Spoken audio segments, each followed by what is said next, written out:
Good morning student, कैसे हो आप सब। मैं श्वेता मेहरा आपके सामने फिजिक्स अल्फा चैनल से वेलकम करती हूँ। आज हम बीएससी फर्स्ट ईयर का topic advantage of negative feedback. हमने प्रीवियस वीडियो में फीडबैक पढ़ा था, पॉजिटिव नेगेटिव। पॉजिटिव फीडबैक हमें अब हमारे सिग्नल को काफ़ी अच्छे से एम्पलीफाई करके उसकी स्ट्रेंथ को इंक्रीज़ करते हैं। नेगेटिव फीडबैक से हमें काफ़ी एडवांटेजेस है कि हम उससे अपने मन चाही फीडबैक ले सकते हैं, आउटपुट ले सकते हैं।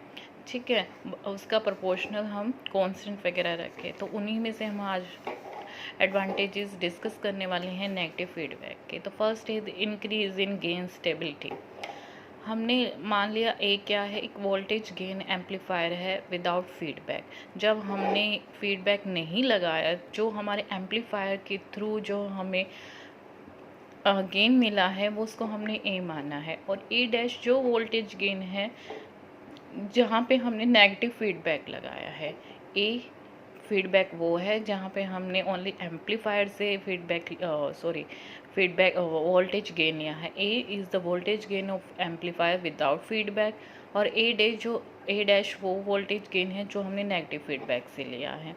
हमने प्रीवियस वीडियो में हमने वोल्टेज गेन लिया था जहाँ पे हमारे पास नेगेटिव फीडबैक में वोल्टेज गेन था ए डैश ए बाय में 1 प्लस ए बीटा। बीटा यहाँ पे फीडबैक रेशियो है इन द फीडबैक सर्किट, जो पैरामीटर डिसाइड करता है हमने कितनी प्रोपोर्शनल में हमें वोल्टेज गेन चाहिए।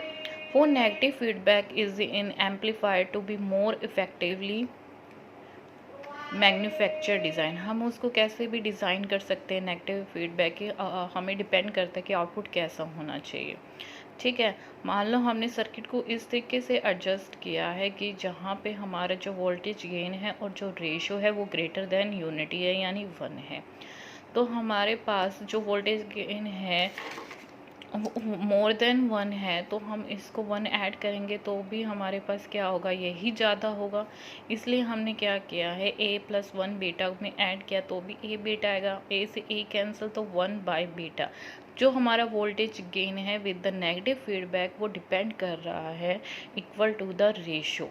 thus the voltage gain of the amplifier with the negative feedback depend only the feedback ratio beta and जो फीडबैक सर्किट है उसके थ्रू।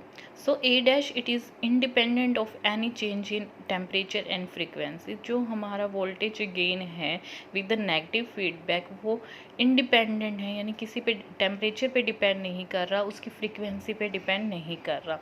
हैंस जो गेन स्टेबिलिटी है इंक्रीज टू लार्ज एक्सटेंट, जिसकी वजह से हम हमारा जो सर्किट है उसकी स्टेबिलिटी को भी इंक्रीज़ कर सकते हैं काफ़ी एक्सटेंट तक। सेकेंड है डिक्रीज़ इन एम्पलीफायर सेंसिटिविटी। सेंसिटिविटी क्या होती है, हमारे पास जो हमने वोल्टेज गेन लिया है विद द नेगेटिव फीडबैक उसका fraction change to the fractional change in the voltage gain without the feedback. तो हम कैसे लिख सकते हैं, x बाय में dx, यानी हमारे पास जो फीडबैक आया और उसका ओरिजिनल विदाउट फीडबैक। तो हमने सेंसिटिविटी को एस डैश से डिनोट किया है ए। तो हमने इसको चेंज ले रहे हैं तो 1 बाय में डी ए करेंगे, मतलब डेरिवेटिव करेंगे ए डैश, इसका fractional change with respect to without feedback. Now वो change in the voltage gain to the without feedback. So हम इसको सिंप्लीफाई फॉर्म में क्या लिख सकते हैं, डी ए बाय में ए डैश, ए डैश की बात हो रही है, डी ए बाय में ए। हमने क्या किया, यहाँ पे ए डैश ऊपर चला जाएगा तो ये ऊपर, ए डैश तो नीचे था ही तो ए डैश। अब डी ए डैश ऊपर ही है और डी ए नीचे रहे। इसको इक्वेशन नंबर हमने क्या मान ली, 2 मान ली। हमने ए डैश का जो नेगेटिव फीडबैक वोल्टेज गेन है हमारे पास वो इक्वेशन नंबर हमारे पास दिस है। हम इस इक्वेशन में जो हमारे ए डैश की वैल्यू वो थी उसके अंदर पुट करेंगे इस ए डैश में। ए डैश बाहर है, डी बाई डी ए हमने यहाँ लिया। सिंपली हमने ए डैश की वैल्यू पुट करी है ए बाय में 1 plus A beta. Okay, A dash हमने जैसे यू वी के डेरिवेटिव करते उसी फॉर्म में डी बाय में डी वी डेरिवेटिव करें u बाई वी से तो v स्केयर आता है। पहले u कांस्टेंट को रखेंगे u as it is D U by D T, minus में u को अब सिंपल एज इट इज़ रखेंगे D Y by D T. Denominator का स्केयर, ये टर्म हमारे पास एज इट इज़ आ जाएगी और इसका डेरिवेटिव करेंगे विद रिस्पेक्ट टू a तो 1, माइनस में इसका डेरिवेटिव करेंगे हम इस टर्म का, ये तो एज इट इज़ ही आ जाएगा ना, और इसका डेरिवेटिव करेंगे ये तो 0 हो जाएगा, इसका करेंगे तो हमारे पास ये 1 आएगा, इसके साथ मल्टीप्लाई में क्या है बीटा। इसको सिंपली सॉल्व करेंगे तो हमारे पास आएगा a by A dash 1 plus में beta minus A beta, beta से हमारे पास ये कैंसिल हो जाएगा। तो हमारे पास s की वैल्यू जो सेंसिटिविटी है a by A dash is equal to 1 plus में a बीटा का होल स्केयर। से दिस थर्ड इक्वेशन, हम 1 को अगेन इक्वेशन में पुट करेंगे जो हमारे पास ये वैल्यू है, तो इस a डैश की जगह पुट करेंगे, a से a cancel, 1 plus A beta से इसकी पावर कैंसिल। तो सेंसिटिविटी डिपेंड कर रही है 1 प्लस में a बीटा, जो सेंसिटिविटी है एम्पलीफायर की क्या हो रही है, डिक्रीज़ हो रही है। कौन से रेशो से, बीटा रेशो से और वोल्टेज गेन से। Reduction in distortion when amplitude of input signal is very large, जब हमारे पास जो हमारे इनपुट सिग्नल है उसका जो एम्पलीट्यूड है ये हो रहे काफ़ी ज़्यादा लार्ज है, तो उसके अंदर कुछ हार्मोनिक डिस्टोर्शन पैदा हो जाती है, मतलब इसकी शेप भी बिगड़ सकती है, इसकी फ्रीक्वेंसी चेंज हो सकती है, किसी टाइप की डिस्टोर्शन कंपोनेंट। तो जो हमारा D है वो हार्मोनिक डिस्टोर्शन कंपोनेंट है present in output without feedback. Means जो हमारा ये D फैक्टर है विद द एम्पलीफायर, ठीक है, जो प्रोड्यूस करिए हार्मोनिक डिस्टोर्शन ये वो है, और D डैश वो हार्मोनिक डिस्टोर्शन है component present in the output with the negative feedback. जो नेगेटिव फीडबैक के कारण जो हमारी डिस्टोर्शन प्रोड्यूस हुई वो है D डैश, ठीक है। Now feedback distortion is beta D dash. जब ये हमारे पास D डैश इस कंपोनेंट में जाएगा तो हमारे पास क्या आएगा, बीटा D डैश। ओके, जब ये बीटा D डैश वापस इस एम्पलीफायर में जाएगा, यहाँ जाएगा जिसका वोल्टेज गेन A है, तो हमारे पास आउटपुट तब क्या आएगी, A बीटा D डैश, क्योंकि जो नेगेटिव फीडबैक से हमारे पास जो हार्मोनिक डिस्टोर्शन आएगा वो एम्पलीफायर में जाएगा, एम्पलीफायर अपने अकॉर्डिंग वोल्टेज गेन जो भी होगा उससे आएगा, से वोल्टेज गेन A है तो हमारे पास A बीटा D डैश। तो हमारे पास विद फीडबैक डिस्टोर्शन कितना था, बी डी डैश था। एम्पलीफायर ने डिस्टोर करके हमारे पास ये वापस कितना आया, A beta D dash.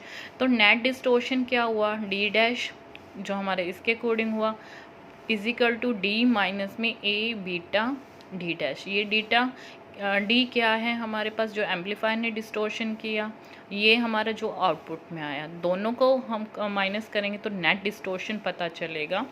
D dash plus ये वाला टर्म इधर आ जाएगा, डी एज इट इज़, दोनों में क्या है, डी डैश कॉमन है, कॉमन ले लिया, फिर डी डैश ये वाली टर्म डिनोमिनेटर में चली जाएगी, तो हमारे पास क्या होगा, डी डैश क्या है, स्मॉल है डी से, तो मीन्स डिस्टोर्शन भी क्या हो रहा है, डिक्रीज हो रहा है in the negative feedback. Increase in the input impedance, Z I क्या है हमारे पास, जेड आई ये है जो इनपुट में है और जेड आई डैश यहाँ है। Z I input impedance without feedback, जो हमने फीडबैक नहीं लगाया उसमें जो इनपुट इम्पिडेंस है वो है। जेड आई डैश क्या हुआ, जब इस फीडबैक सर्किट ने इनपुट इम्पिडेंस दिया वो है। आई करंट क्या है, इनपुट करंट है। जेड आई क्या होता है हमारे पास, ये एक तरह का क्या होता है, रेजिस्टेंस होता है, तो वोल्टेज बाय में करंट, तो वी आई बाय में जेड आई। सिमिलरली इसके लिए भी लिखेंगे, तो जेड आई क्या होगा, जो हमारे ये ओवरऑल कौन सा होगा, जो ये हमारे पास फीडबैक के थ्रू आएगा, जो ओवरऑल इनपुट होगा तो वो वी एस बाय में करंट। ये सेकंड इक्वेशन हमारे पास पता है। इनपुट करंट क्या होता है, जब हम टोटल में से फीडबैक वाला वोल्टेज माइनस करेंगे, वी एस माइनस में वी एफ की वैल्यू पता ही हमें क्या होती है, बीटा वी नोट होती है, थर्ड इक्वेशन। और हमारे पास वोल्टेज गेन कब आएगा, तो वी नोट बाय में जब हमारी आउटपुट पता चलेगी ज़्यादा होगी with respect to voltage input. तो वी नोट की वैल्यू क्या है ए वी आई, क्योंकि वी आई इधर चल जाएगा, वी नोट की वैल्यू 4। अब फोर्थ इक्वेशन में जो हमारी ये वैल्यू आई है वो इसमें पुट करेंगे, पुट कर दिया। इसको सोल्व करेंगे, बीटा इधर आ जाएगा, प्लस में आ जाएगा, वी एस इधर रह जाएगा। वी आई कॉमन ले लेंगे तो हमारे पास वी एस फिफ्थ इक्वेशन। अब फिफ्थ में हम 2 में पुट करेंगे, यानी दिस में हमारे पास ये वी एस की वैल्यू आई है ना, ये वो इस इक्वेशन में पुट करेंगे। तो जेड आई की डैश की वैल्यू क्या आई है दिस। इसको फर्दर सोल्व करेंगे तो हमारे पास क्या आएगा, वी आई बाई में आई क्या लिखा था हमने, वी आई बाई में जेड आई लिखा था, तो यहाँ पे जेड आई आ जाएगा 1 प्लस में ए बीटा। तो जेड आई डैश यानी जो हमारा इनपुट इम्पीडेंस विद फीडबैक है ग्रेटर आएगा इनपुट इम्पीडेंस विदाउट फीडबैक से। इससे हमारे पता चल रहा है कि हमारा जो इनपुट इम्पीडेंस है वो भी इंक्रीज़ हो रहा है। डिक्रीज इन आउटपुट इम्पीडेंस, मान लो जेड नोट क्या है, आउटपुट इम्पीडेंस है विदाउट फीडबैक, और जेड नोट क्या है, आउटपुट। आई इनपुट के लिए था, ये ओ हमारा output impedance with the feedback. अभी हमने प्रूव किया है कि हमारा इनपुट जो इम्पीडेंस है विद फीडबैक इज़ ग्रेटर है, तो हमारे पास आउटपुट भी क्या आएगी, जो इम्पीडेंस है विद फीडबैक वो भी क्या होगा, is equal to Z naught 1 plus A beta. तो हमारे पास जेड नोट स्मॉल होएगा। अगर इम्पीडेंस हमारा क्या है विद फीडबैक ज़्यादा है तो हमारा आउटपुट क्या होगी, उसके अकॉर्डिंग रिवर्स हो जाएगी, कम हो जाएगी। तो हमारे पास क्या है, output impedance with feedback is small than the output impedance without feedback. Decrease in noise, noise जो मतलब किसी तरह के डिस्टोर्शन जो भी हमारा नॉइस कर रहा है वो। वी एन क्या है, noise in the output without feedback, और वी एन डैश क्या है, noise voltage in output with feedback. तो वी एन डैश क्या होगा, हमारे पास वी एन जो हमारा ये है सारी यही वैल्यू लेके चलेंगे, वी एन 1 प्लस में ए बीटा। तो वी एन डैश अगर हमारा आउटपुट इम्पीडेंस क्या है, कम हो रहा है, तो यहाँ पे भी हमारी नॉइस क्या होगी, कम होएगी विद जब हमने एम्पलीफायर लगाया है उससे। ठीक है, तो स्टूडेंट आज का ये टॉपिक था। I hope you like it. Please like, comment and share, and please subscribe my channel Physics Alpha. Thank you and stay safe.